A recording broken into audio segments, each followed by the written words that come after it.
Good morning. This is a cold winter morning in good old Indiana, and it's December 19th. Wow. You talk about interesting times. These are interesting times as we wind down 2020. I hope you're having a good day and a good weekend. And I just want to share with you a few verses this morning from James chapter 1. And, we've heard the word.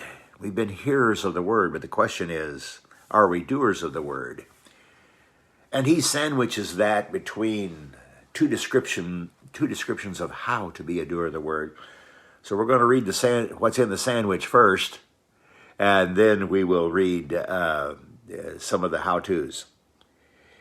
He says in verse 22, "But be doers of the word and not hearers only, deceiving yourselves. For if anyone is a hearer of the word and not a doer, he is like a man who looks intently at his natural face in a mirror. And for he looks at himself and goes away and at once forgets what he was like. But the one who looks into the perfect law, the law of liberty, and perseveres, being no hearer who forgets, but a doer who acts, he will be blessed in his doing." Okay, that's the middle of the sandwich here.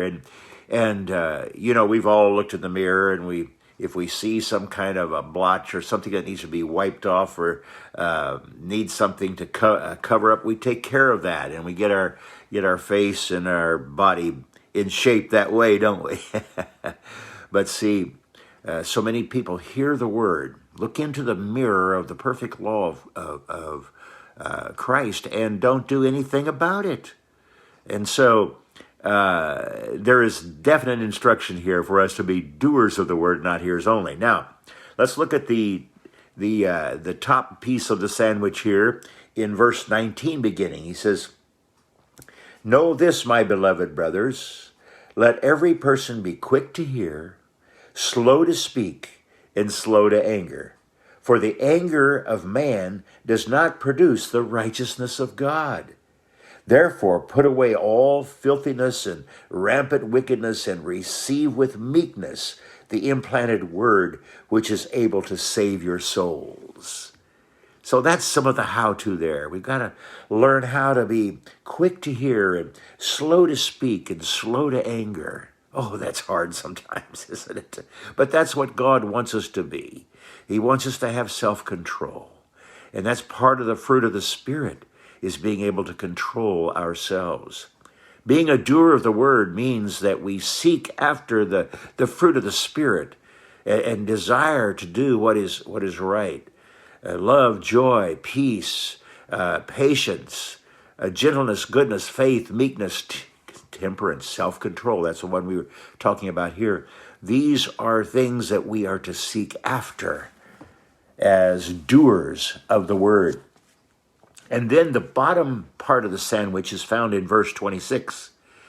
"If anyone thinks he is religious and does not bridle his tongue, but deceives his heart, the person's religion is worthless."